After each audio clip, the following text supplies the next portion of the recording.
जोहार। मैं आनंद कुमार और आप देख रहे हैं जनमन की बात। झारखंड में ईडी की जांच का दायरा अफसरों और जमीन दलालों से घूमते घामते एक बार फिर मुख्यमंत्री हेमंत सोरेन और उनके परिवार तक पहुंच गया है। ईडी की टीम ने कल यानी 21 अप्रैल को जमीन घोटाले के मामले में रांची के रजिस्ट्री ऑफिस में जमीनों के कागजात खंगाले और मुख्यमंत्री के नाम आवंटित पत्थर खदान की लीज सहित उनके परिवार के नाम पर खरीदी गई जमीनों की 18 डीड अपने साथ ले गए। यह वही पत्थर खदान है जिसको लेकर भाजपा ने केंद्रीय निर्वाचन आयोग को ऑफिस ऑफ प्रॉफिट मामले की शिकायत की थी और चुनाव आयोग ने इस संबंध में अपना ओपिनियन, अपना मंतव्य, अपनी राय तत्कालीन राज्यपाल रमेश बैस को भेजी थी। कुछ महीने तक इस लिफाफे को लेकर झारखंड का माहौल गरमाया रहा, खूब चर्चा भी होती रही और यहां तक कि मुख्यमंत्री सत्तारूढ़ दलों के, कांग्रेस के, आरजेडी के और जेएमएम के विधायकों को लेकर छत्तीसगढ़ के रिसोर्ट तक की सैर कराए और उसके बाद आनन फानन में 11 नवंबर को विधानसभा का स्पेशल सेशन बुलाया गया और 1932 के खतियान आधारित स्थानीय नीति और आरक्षण की सीमा को 60% से बढ़ाकर 77% करने का बिल भी पास कराकर राज्यपाल को भेज दिया। तो रमेश बैस अब झारखंड से महाराष्ट्र जा चुके हैं।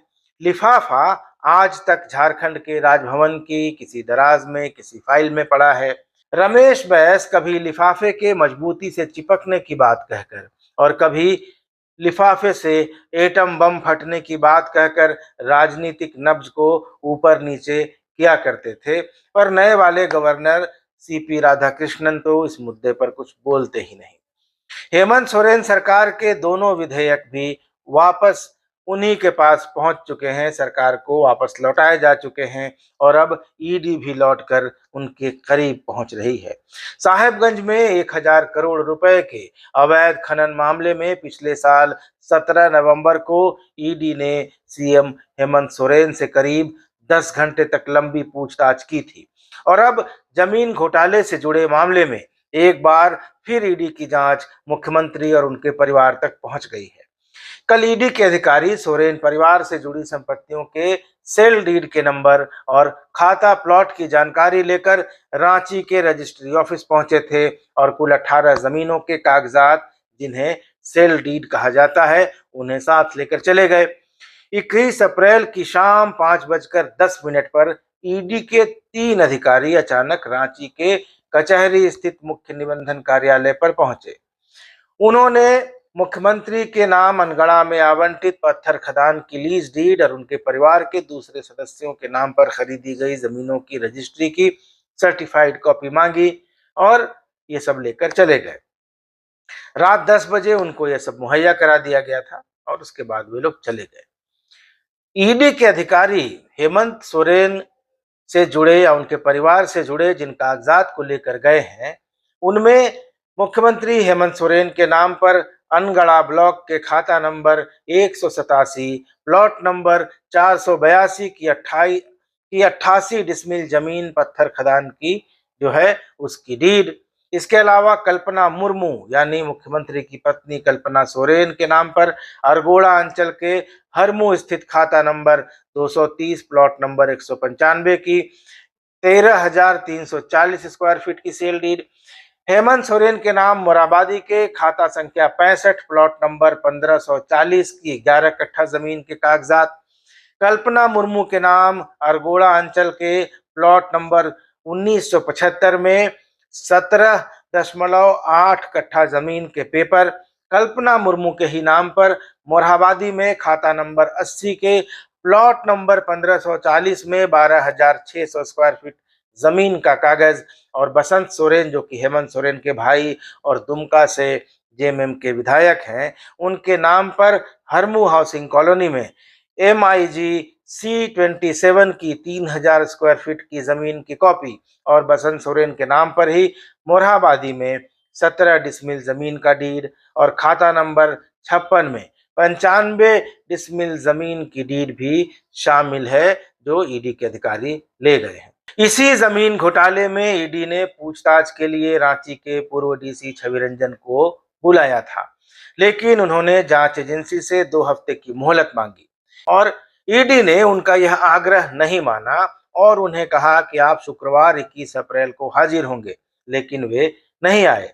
आए उनके वकील और ईडी को एक आवेदन देकर कहा कि छवि रंजन रांची से बाहर हैं, इसलिए शुक्रवार शाम तक उनका पहुंचना संभव नहीं है। शनिवार को ईद की छुट्टी है, उसके बाद रविवार का दिन पड़ता है, इसलिए उन्होंने ईडी से आग्रह किया है कि वे अगले हफ्ते का कोई दिन तय कर दे तो वे उपस्थित हो जाएंगे। तो अब मनरेगा घोटाले में और खनन घोटाले के बाद जमीन घोटाले में भी धीरे धीरे ईडी का शिकंजा अफसरों पर और नेताओं पर कसता दिखाई दे रहा है। भाजपा विधायक दल के नेता पूर्व मुख्यमंत्री बाबूलाल मरांडी ने एक ट्वीट किया है और अपने ट्वीट में उन्होंने कहा है कि रांची जमीन घोटाले की जांच में मिल रहे कागजातों से बेईमानों एवं घोटालेबाजों के बारे में हैरान करने वाली ऐसी चीजों का पर्दाफाश होने लगा है जिस पर पहली नजर में तुरंत कोई विश्वास नहीं करेगा। खबरों से पता चल रहा है कि काली कमाई एवं बेईमानी का धन खपाने के लिए झारखंड के प्रभावशाली राजनैतिक राज परिवार के कई लोग ऐसी संपत्तियों को छुपा कर रखने के लिए अपने और अपने पिता के नाम तक में हेरा फेरी करने का गोरख धंधा किए हुए हैं और कानून की पकड़ से बचने के लिए ऐसे गलत काम कर ली गई बेहिसाब संपत्तियों के बारे में आयकर या अन्य किसी विभाग से जानकारी छुपा कर रखी गई है। बाबूलाल मरांडी का ये बड़ा आरोप है। उन्होंने राज परिवार का नाम लेते हुए जो पिता का नाम बदल देने के आरोप लगाए हैं, ये बहुत गंभीर आरोप है और उन्होंने कहा है कि इसका खुलासा जांच एजेंसियों को रांची जमीन महाघोटाला की जांच के दरमियान मिले कागजात से हुआ है। वे आगे कहते हैं कि अब ऐसे लोग घोटालेबाजी जालसाजी में पकड़े जाने पर जेल जाएंगे तो बच निकलने के लिए आदिवासी होने की दुहाई देकर घड़ियाली आंसू बहाएंगे। एक और ट्वीट में उन्होंने छवि रंजन का नाम लेते हुए कहा कि इस महाभ्रष्ट आईएएस अधिकारी के समय में टेंट गाड़कर जमीनों पर कब्जा किया गया।